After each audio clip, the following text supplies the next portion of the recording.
2025 8th edition champions trophy champions men in blue team India 12 సంవత్సరాల తర్వాత team India ICC champions ట్రోఫీని 2025లో గెలిచింది. ఓవరాల్ గా టీమిండియా ఐసీసీ ఛాంపియన్స్ ట్రోఫీలో ఇది థర్డ్ టైం ఛాంపియన్ గా అవతరించింది. 2002లో జాయింట్ గా శ్రీలంకతో విన్నర్ గా నిలిస్తే 2013లో మహేంద్ర సింగ్ ధోని నాయకత్వంలో టీమిండియా ఛాంపియన్ అయితే ఆఫ్టర్ 12 ఇయర్స్ తర్వాత 2025లో రోహిత్ శర్మ కెప్టెన్సీలో టీమిండియా ఛాంపియన్స్ ట్రోఫీని ముద్దాడింది. అండ్ రోహిత్ శర్మకి ఇది back to back ICC second trophy. ఈ టోర్నీలో రోహిత్ శర్మ అన్బీటెన్ గా ఛాంపియన్స్ ట్రోఫీని లిఫ్ట్ చేయడం, రోహిత్ శర్మని వైట్ బాల్ క్రికెట్ లో కొట్టే మొనగాడు లేదని రోహిత్ శర్మ మరోసారి అయితే ప్రూవ్ చేశాడు. అండ్ రోహిత్ శర్మ ఈ టోర్నీలో ఒక్క టాస్ గెలవకుండా ఈ టోర్నీని గెలుచుకోవడం మరో విశేషంగా నిలిచింది. అండ్ 2023 ఓడే వరల్డ్ కప్ నుంచి ఇప్పటి వరకు వైట్ బాల్ జరిగిన అన్ని ఐసీసీ టోర్నమెంట్స్ లో రోహిత్ శర్మ ఆడిన 15 మ్యాచెస్ లో కేవలం ఒకే ఒక మ్యాచ్ ఓడిపోవడం జరిగింది. అది కూడా 2023 ఓడే వరల్డ్ కప్ ఫైనల్లో.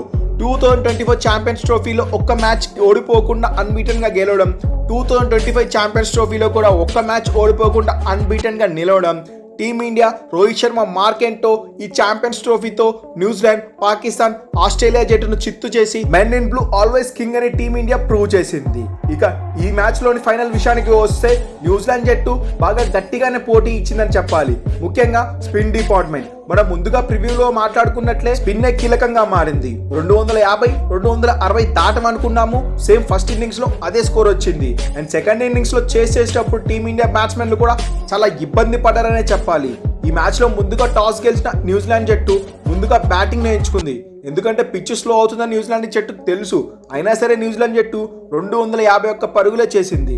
స్టార్టింగ్ లో రచిన్ రవీంద్ర, యంగ్ వీళ్ళిద్దరికి స్టార్టింగ్ బాగా మంచిగా దొరికిందని చెప్పాలి.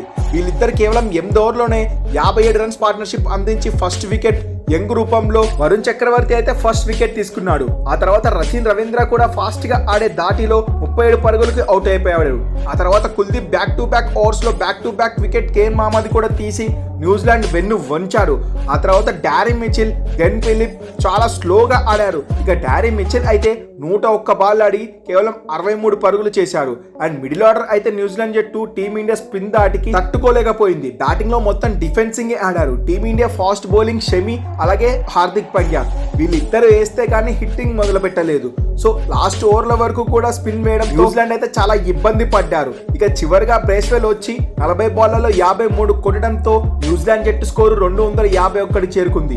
లేదంటే 220కే ప్యాక్ అయిపోయేవాళ్ళు. ఇక టీమిండియా బౌలింగ్ డిపార్ట్మెంట్ లో వరుణ్ చక్రవర్తి, కుల్దీప్ యాదవ్ కు రెండేసి వికెట్లు దక్కగా షమి, జడేజాకు ఒక్కొక్క వికెట్ దక్కింది.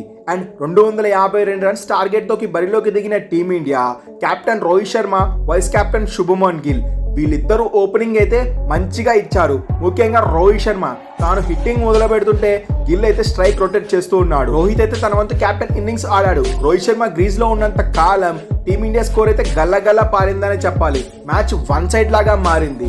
18 ఓవర్ల వరకు టీమిండియా ఒక్క వికెట్ కూడా పడలేదు. టీమిండియా స్కోర్ 105 ఉన్నప్పుడు గిల్ అయితే ఫస్ట్ వికెట్ రూపంలో 31 రన్ చేసి వెనుతిరిగాడు. ఆ తర్వాత 1 డౌన్ లో వచ్చిన విరాట్ కోహ్లీ బ్రేస్వెల్ బౌలింగ్ లో సెకండ్ బాల్ కే అవుట్ అయి వెనుతిరిగాడు. ఇక రోహిత్ శర్మ మన ఎండ్ లో దాటిగా ఆడుతున్నాడు. ఈ క్రమంలో రచిన్ రవీంద్ర కూడా బౌలింగ్ లో హిట్టింగ్ చేయబోయి రోహిత్ శర్మ ఫ్రంట్ ఫుట్ కు వచ్చి స్టంప్ అవుట్ అయ్యాడు 76 పరుగుల వద్ద. ఆ తర్వాత శ్రేయస్ అయ్యర్, అక్షర్ పటేల్ వీళ్ళిద్దరూ అయితే బాల్ టు బాల్ రన్స్ తీసుకొచ్చి టీమిండియా స్కోర్ ను ముందుకు నడిపించారు. అండ్ ఇక్కడ నుంచి మ్యాచ్ అనేది పోటాపోటీగా పడ్డది. టీమిండియా 3 వికెట్లు డౌన్ అయిన తర్వాత మ్యాచ్ అయితే చాలా స్లో డౌన్ గా మారింది. రచిన్ రవీంద్ర, శాంతర్, బ్రేస్వెల్ వీళ్ళు ముగ్గురు స్పిన్నర్లు టీమిండియా గేమ్ ని స్లో డౌన్ అయితే చేయడంలో సక్సెస్ అయ్యారు. కానీ చివరి వరకు ఆపలేకపోయారు. టీమిండియా బ్యాట్స్మెన్స్ అయిన శ్రేయస్ అయ్యర్, అక్షర్ పటేల్, కేఎల్ రాహుల్ మంచిగా బ్యాటింగ్ చేసి వీళ్ళ ముగ్గురు అయితే మిడిల్ ఆర్డర్ లో టీమిండియా స్కోర్ ను ముందుకు తీసుకెళ్లారు. చివరిగా కేఎల్ రాహుల్ లాస్ట్ వరకు ఉండి 34 పరుగులు చేసి నాట్అవుట్ గా నిలిచాడు. మ్యాచ్ అయితే బాల్ టు బాల్ అయితే వచ్చింది.